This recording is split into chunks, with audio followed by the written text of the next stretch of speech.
What did he mean? By dangerous. Well, what did he mean by dangerous? Well, yeah, I asked him. I'm like, is it, are we talking about poison? Cancer? What is this stuff gonna do? And he says, I'm not really sure what it's gonna do. That's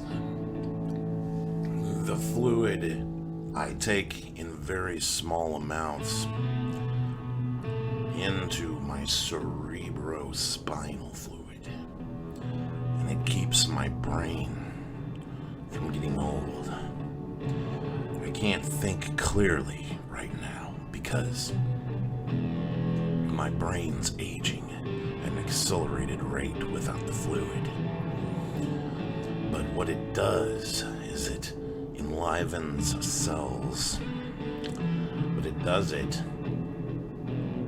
via a kind of alternate particle wave. Sir, can I ask you where you might have got something like that? I made it. I invented it. I discovered it. How old are you? Older than I look. No offense, but that's pretty old. I tell you what, I can remember a time when people were still riding horses on the road. And I can remember when they first started getting cars.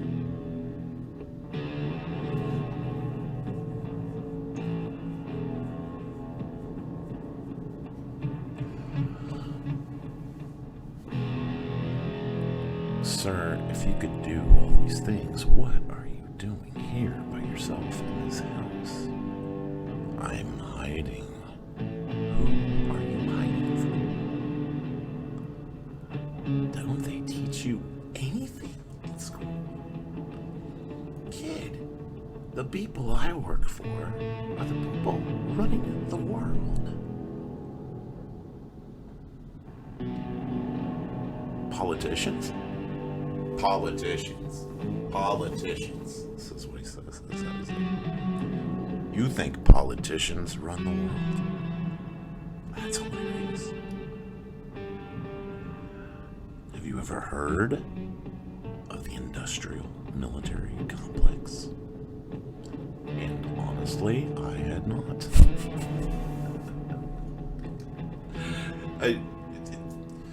He goes on to explain to me that the world is actually run by the people who make the weapons. And the people who make the weapons have sort of like a huge force of scientists and technological engineers and whatnot that work for them. And he was one of the people that worked for them. And I said, well, what was this preservative for? Were they trying to make super soldiers? And he laughed. And he says they don't need super soldiers. It's for them. And he took it. And he went into hiding. And then one day, after decades and decades of this kind of stuff, he got into pretty bad shape. He was rationing this stuff out. I don't know. He kind of made it seem like it slowed his aging process, but it hadn't slowed it enough that he was, it wasn't like he was going to get some of this and then he was just going to skip out of the house, this was something that this was for his brain.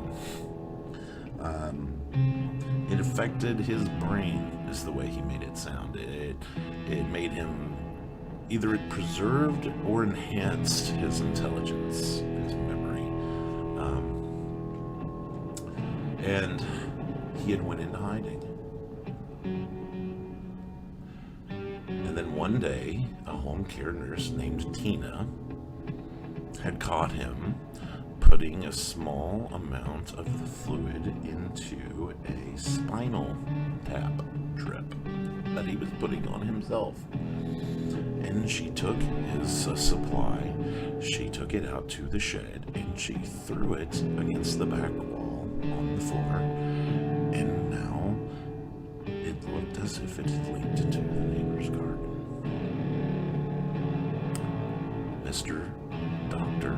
Montgomery ushered me to the front door, handed me another $100, and said, "Look out for yourself and look out for your family." And I walked out, and he closed the door. I thought he was, I definitely thought he was, suffering from, Alzheimer's, dementia, something along those lines. And, I just left. And hoped that nothing he had said was true.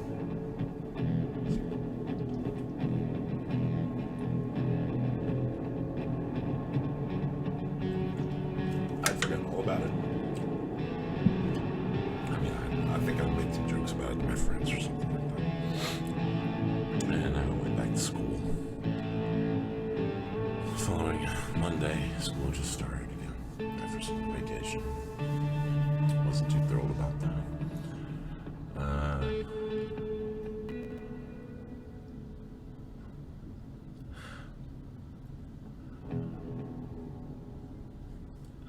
It was prevalent.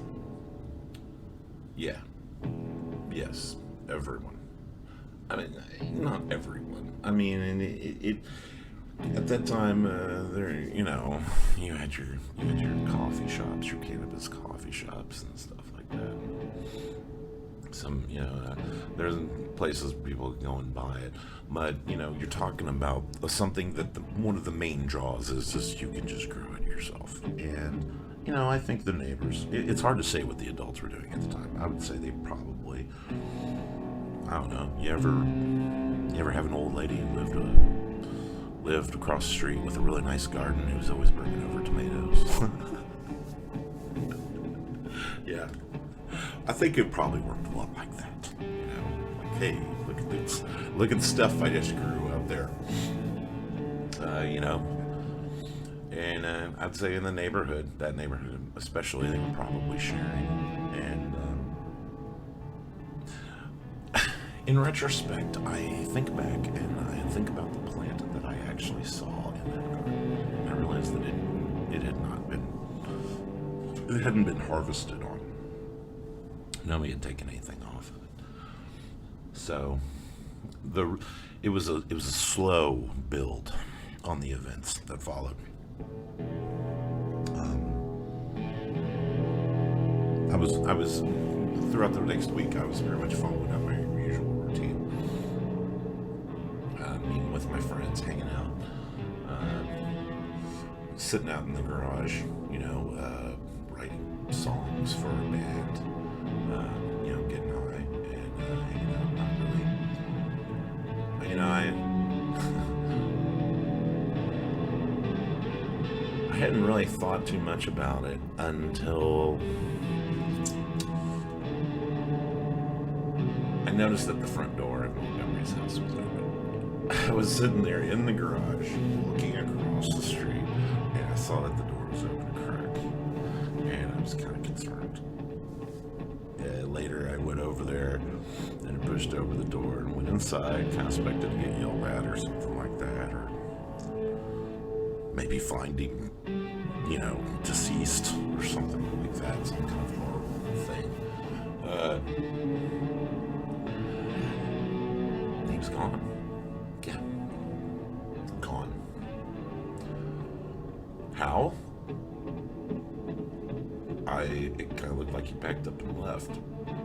There was nothing. I actually walked through the house a little bit, looked around.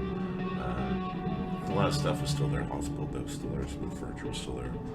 And all the other stuff, the books, the knickknacks. I went to the kitchen. The kitchen had been cleaned out. The shed door was open. There was still some random stuff laying around in there. But most of it was gone. And I kind of questioned the whole thing at that point. Maybe it was just because I was kind of, you know, I was a little bit toasty, but you know, the sun was going down outside. I could hear the cicadas buzzing away, and I was just kind of, for a little bit, I was like, you know, did that really happen? Was there ever really a guy over here? And, you know, my mom, she confirmed to me that, you know, that was true when I brought up that he wasn't there. But, I was like, how did he do that? How does a guy disappear? An old man who can barely walk, and no one saw a U-Haul or anything. I mean, he disappeared, and that was really the beginning of when I began to feel like something was wrong. You know, it's like that feeling you have, like when you just sort of, it's like you just stepped into another world. That's what it felt like. I felt like I'd come to a crossroad, and I just walked off the road altogether. Yeah, I know. Yeah. Kind of like a dream, deja vu, you name it. But I would say that would be the point where